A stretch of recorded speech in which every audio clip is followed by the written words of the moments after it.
Well, hi everyone, I'm Mr. Davis. I'm going to pick up right where Mr. Woodard left off. Now, one of the issues when we're dealing with theories of motivation is that no one theory can explain all of our behaviors or all of our motivators.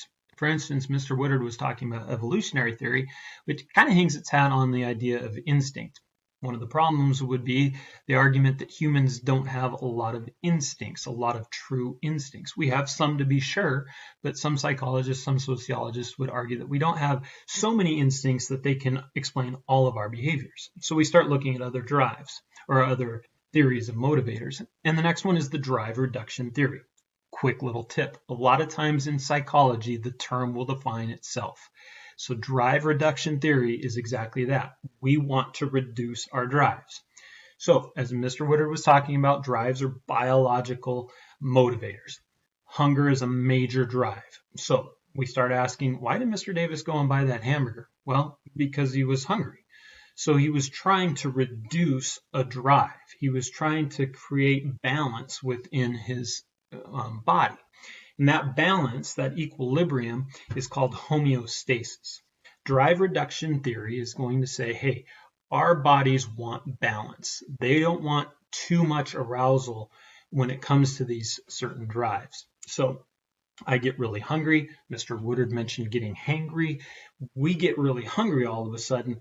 Our focus shifts solely to food. It's really hard to focus on other things because we're really, really hungry. So then we go out and we get a hamburger and we try to get homeostasis, balance back into our bodies. Okay? Another little tip here in the psychology world, when we talk about arousal, it's not always about sex. In fact, it's rarely about sex.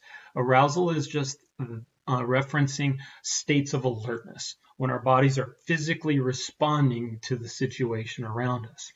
So one of the problems with drive reduction theory is this idea that, okay, I went out and got a hamburger, feel great, so my arousal lessens. Well, what about those behaviors that actually increase our arousal?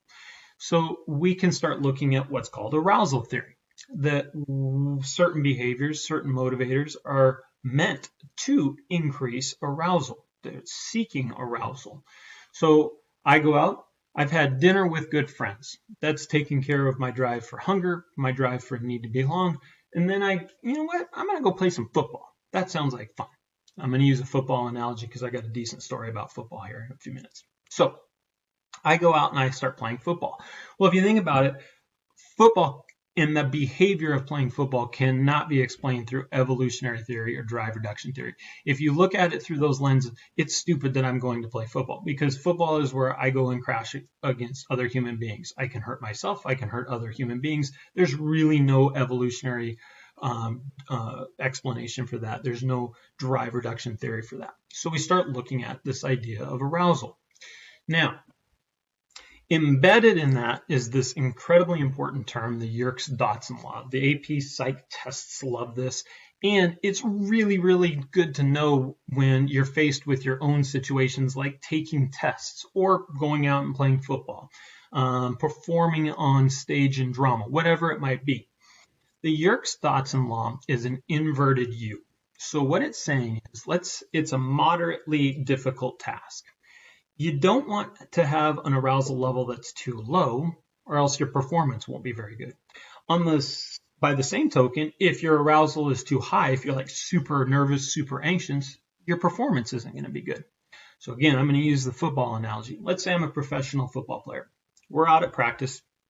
I have to learn to run a new route. I'm a wide receiver. I have to learn to run a new route. At practice, this might be a moderately difficult task. It's not too easy because it's a brand new route, but it's not super hard because I've run lots of routes. I'm just learning a new one. However, people are counting on me. We want to do this right so that we can get some practice in. So if I don't take it that seriously, I've run a lot of routes before, my arousal might be too low and I won't run a very good route. On the flip side, if I'm like super stressed, oh my gosh, coach is going to yell at me if I don't run this route right, I might really run the route wrong, and my performance isn't going to be good. So I have to find this kind of the sweet spot for arousal. Well, with the Yerkes-Dodson law, what can happen is that inverted U can shift depending on the difficulty of the task. So follow the red inverted U there. let's say the task is super easy.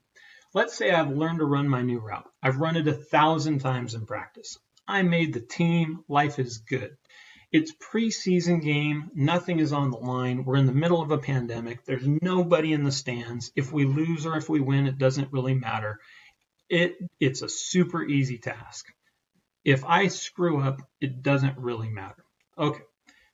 So if I look at it like that, and it doesn't really matter if I mess up, I'm probably not going to perform very well because my arousal is way too low for an easy task.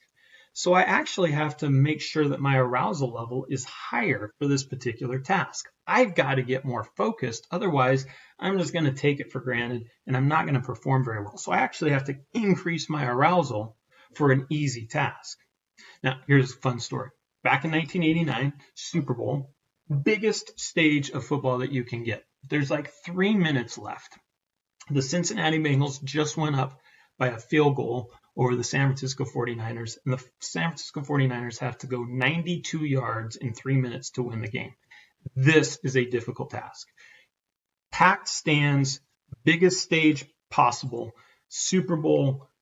I mean, you talk about a situation where arousal is going to be through the roof. Well, they get into the huddle. It's a television timeout, and the quarterback for the 49ers, Joe Montana, just starts kind of looking around the stands, and all of a sudden he sees an actor in the stands. He goes, "Hey, isn't that John Candy over there?" It immediately calmed everybody down. You've got a major difficult task. Super Bowl, I mean, you've got one more chance to win, and it's going to be incredibly hard. And so what you need is lower arousal to calm yourself down and start to rely on those things that you've practiced over and over and over again. And sure enough, they all calmed down. They went in a couple of minutes, scored a touchdown, and ended up winning the Super Bowl. Okay, so that's the inverted U. Now, with that inverted U, you start asking the question, well, winning a Super Bowl is a really difficult task, but not for somebody like Joe Montana who's used to being in those types of situations. For me, I don't even want to go there. That scares me to be in that situation. So certain people will do things like jump out of airplanes. They'll go bungee jumping. They're actually sensation seekers. So I'm going to be quiet now and let you forward to the next slide. It's going to take you to a link, and you'll be able to take a little test to see if you're a sensation seeker or not.